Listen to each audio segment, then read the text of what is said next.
Yo, what's going on, peeps? Welcome back to Body Bags. Bourgie86 here. Before I get into my review, I just wanted to mention two things. First off, if we have any veterans that served in the military that view our channel, happy Veterans Day. I hope you guys have a good day.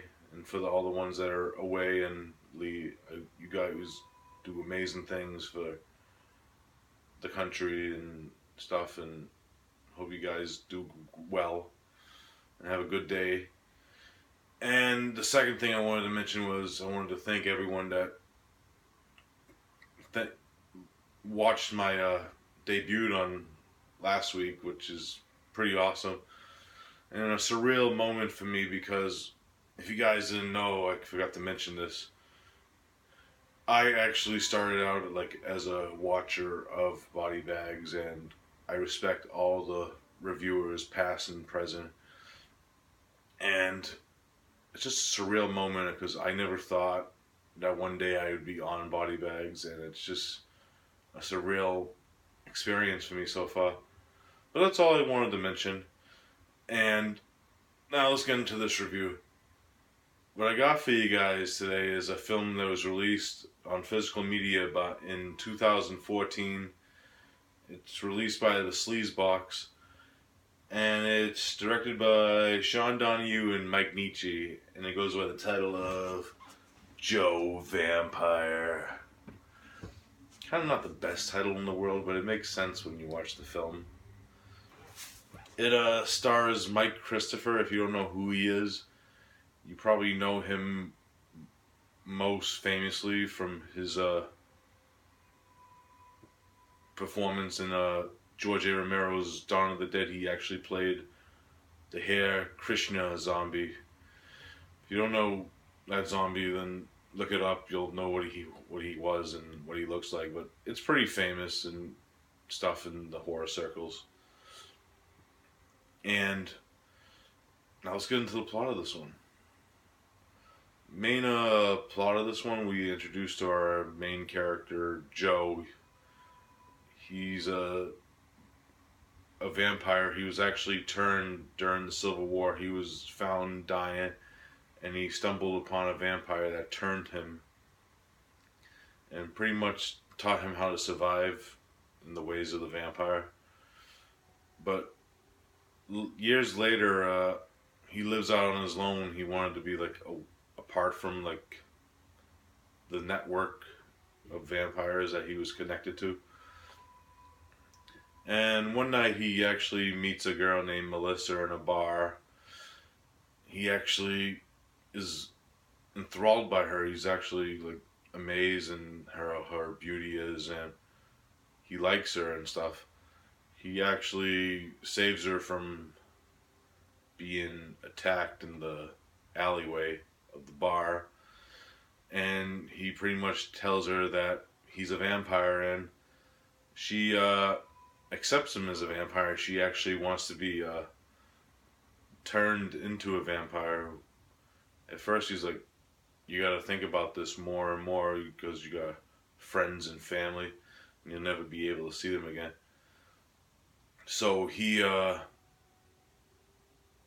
she goes and visits one of her friends, and while this is going on, Joe's actually gets in contact with somebody from his past who is like a shady character. You could tell when you first meet this character of Drake.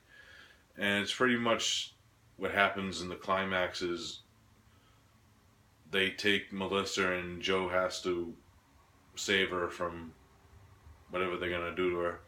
That's pretty much the gist of the film. It's like a triangle film with vampires. Now, my thoughts on the film. It's very, very different type of vampire film from what I usually see. I'm usually Fright Night and Near Dark. It kind of reminds me a little bit of how the style of Near Dark was, where it's like a artsy form. And the music's really subtle in it. It's really like a low-key musical score, which is, sets the tone for the film. And now the acting, this is like a low-budget film. The acting is decent for the most part. There's a few shaky performances, I think. Mike Christopher actually does a really... I actually like him in this film. He's really subtle, and he does a good job, I think, as Joe. And the girl who plays Melissa, I think she's actually really good in this film, too.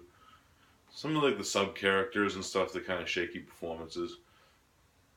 And now, when I was looking through this, I saw that Marcus Koch actually did some effects on this film.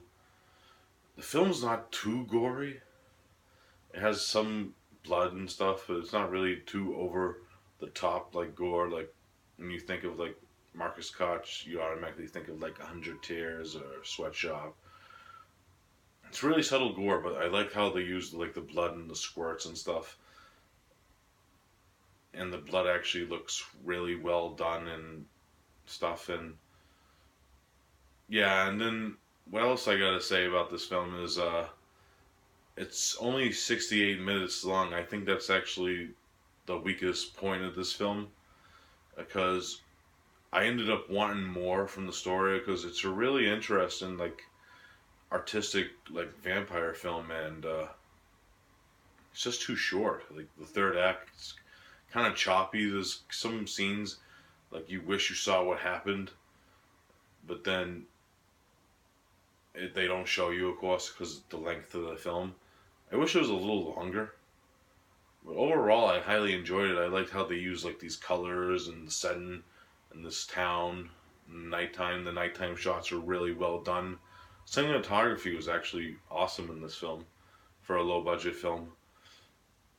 Yeah, and of course, there's some like sleazy stuff in this, because one of the bad vampires actually runs his business out of like this strip club. So, because it's a sleaze box, you're gonna get some sleaze in this.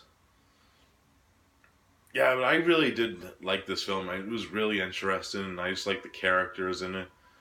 And I do recommend it. If I had to rate Joe Vampire, I'm gonna give it a solid 6.5 out of 10. It's not overly like amazing, but it was very interesting. I wish it was just a little bit longer. It might have explored more in the story.